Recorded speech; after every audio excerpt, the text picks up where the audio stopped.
So yeah, that was the first domino. Aaron Rodgers resigns with the Packers. So now the Broncos, who were heavy into Aaron Rodgers, have to make a big move.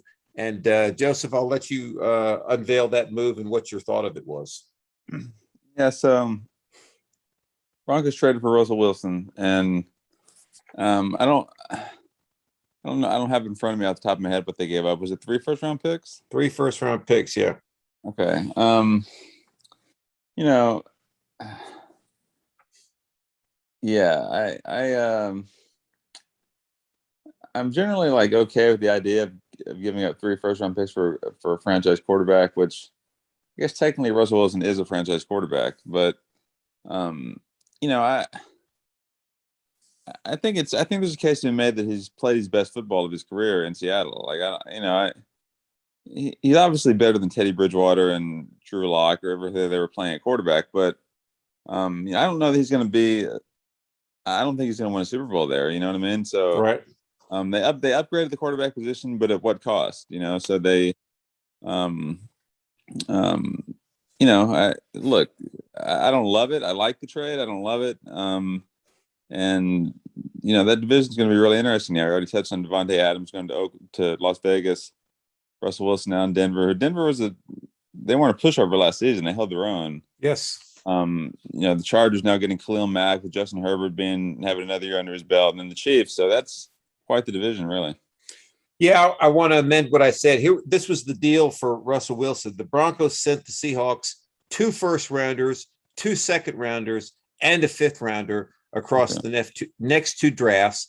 They also sent quarterback Drew Lock, tight end Noah Fant, and defensive lineman Shelby Harris. So they got somebody else in addition to Rodgers too. Yeah, they got a 5th-round pick. So that like they exchanged 5th-round picks. Yeah, basically. But they gave up 3. I mean, you could argue that Drew Lock they were going to give him up anyway. But Noah Fant, I mean, he was one of the top tight ends in the league. And Shelby Harris, I didn't really hear of him, but I hear he was a pretty good defensive lineman. You could argue that obviously, without question, Russell Wilson is the best quarterback they've had since Peyton Manning retired. Okay, so they did upgrade the position. But, even though he's still pretty young, Russell Wilson, I think he's only 32 or 33. I'm not sure that I'd put him in the top tier of NFL quarterbacks right now. I mean, he's close. But,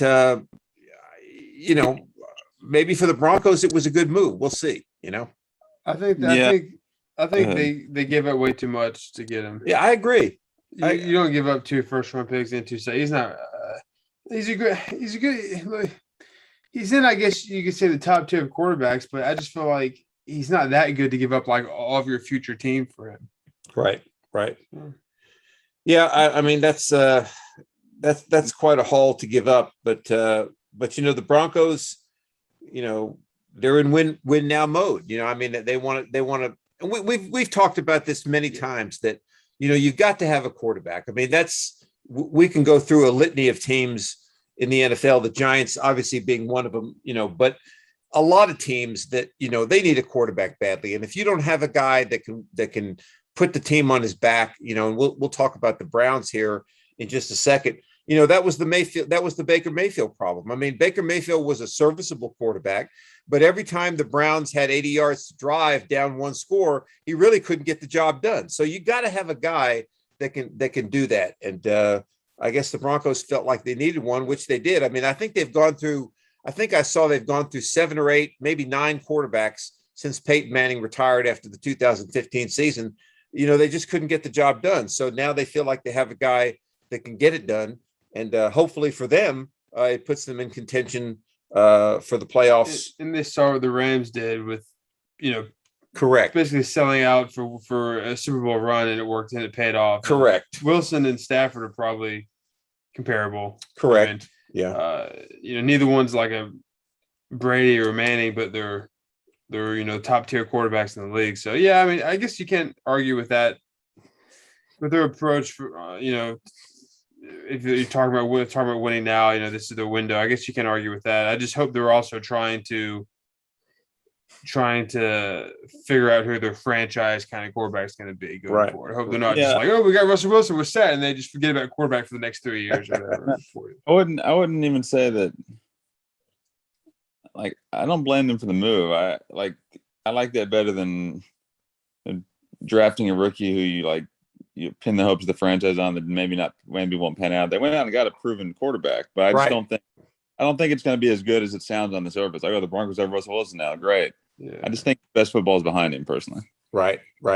Yeah, I agree. I mean, he's taken a lot of beating over the last 2 or 3 years with Seattle, and and let's face it. I mean, I don't know a lot about the Broncos roster off the top of my head. I mean, I know he's got Cortland Sutton at receiver, but does he have a lot of great receivers? I don't know. I mean, he had Lockett at the Seattle. He had DJ Metcalf. I don't think he has those type of quality receivers with Denver. He does have Jerry Jeudy, the guy they drafted a couple of years ago, but we'll see. I mean, the proof of the pudding is going to be in the eating, right? Well, you said part of the trade was that tight end that Noah Fant, right? Right. And how's the offensive line? I hope it's better than Seattle. Right? That's right. He had a problem with Seattle's offensive line. He did have a problem with Seattle's offensive line. That's right. And we'll see what happens.